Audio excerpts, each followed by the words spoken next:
I guess something I wonder about sometimes is if my life would be noticeably different if I hadn't stopped dancing when I was 11. My mom put me in dance class when I was 3, and I started tapping when I was 4. In the home video, you see me and my sister dancing together, so I had to be 4. I apparently would be so shy in class that I wouldn't even move. When I first started, Miss Paula told my mom that she wanted to give her a refund because she thought I wasn't learning anything, but my mom told me when I got home I would just dance and dance and dance and show her everything that I was learning. And so my mom said, no, she's learning. She's a little bit shy right now. And apparently they got a really big laugh out of that. Tap was always my favorite growing up. I remember once in 3rd grade, I was the only one to show up for class, so I got to choose what moves we did. And I really loved buffaloes and shuffles for some reason. And so Miss Angie put on the High School Musical 2 soundtrack, and we just did shuffles and buffaloes for the however long I had class. I did jazz and tap and ballet, and I really loved it for a long time. But in 4th grade, it kind of became this judgmental favoritism, political nightmare. I wasn't a favorite in class, so I dreaded it, and I hated my classmates and my teachers.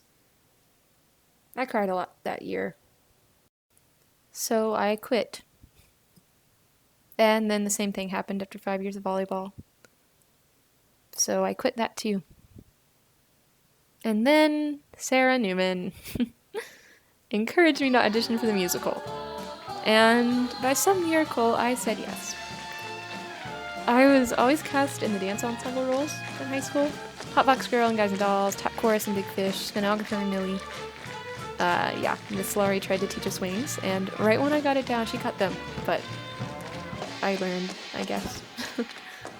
I always really loved being a dancer in the shows. I felt like I was actually good at it, and I was a leader for once, not just pushed under the rug.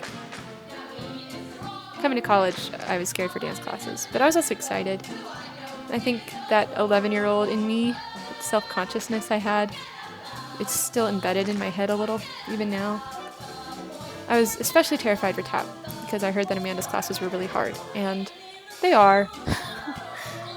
I went to tap 2 the first day, and I remember feeling like I was miles behind everyone else, and Amanda came up to me and said, and I quote, "I think you'll be fine." And I said, okay. Ugh, that class kicked my butt. Every day. I cried a lot that semester too. The perfectionistic needing to prove myself-ness of high school came flooding back, and I just went to the studio every chance I had.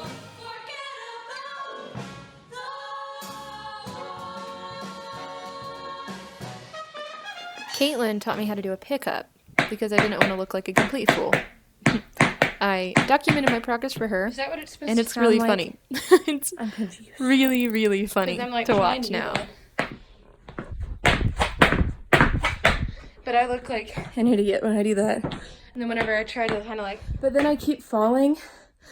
Also I can't do it yet, but that second one kind of sounded okay. Let's try it again. Okay. Okay, I'm back again. Okay, I kid you not, I did 3 single ones on both sides in a row. Let's see if I can do it again. Okay, you'll see.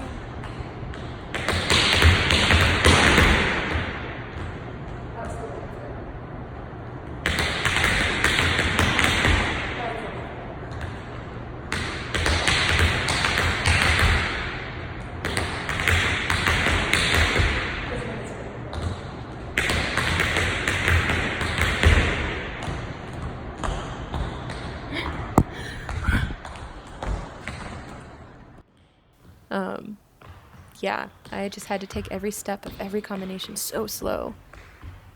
But I did learn.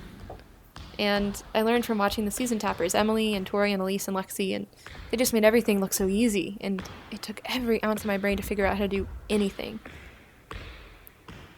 I got to take tap 2 again with Kylene, and then again with Amanda, I think, again. And then I got to take tap 3. And I saved the email where Amanda said I could move up because I was so excited and because I felt like a dancer for the first time in my life. And the same thing happened with tap 4. I was really scared for that too because I felt like I'd mess up a lot. And I was right.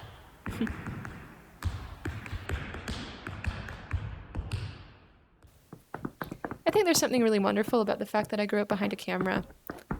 My parents took home videos and pictures religiously, and I guess I have some subconscious desire to capture everything on film. But I'm really glad I did, because now I have all these moments, you know? I can actually hear myself improve, and I can remember the moments of failure and the moments of success. And I can look back on myself realizing that it's fun to tap dance in line at stores and improv in the middle of my kitchen, and it's fun to tap on my deck practicing for testing days with Lizzie, and Now later I love to Riley teach people about tap. is learning how to do paradiddles. Like Riley, after Caitlin and I showed her one of our combinations and teaching her what a I'm not paradiddle done is. yet. Just tongue out. And we're gonna get K buenos later. And your weight can be a little more forward. Tip, tip, tip, tip. Dig, tip, dig, tip, dig, tip, dig, tip. So you're never going like this, like you're using your legs to really. And Hunter and Cecilia, when they asked if tap dancing was like clogging or not. It's really funny when they realize how hard it is. I always remind them that I know how hard it is too. I guess I've learned how to be okay with not being perfect all the time. That it's okay to absolutely love something, regardless of how good I think I am at it.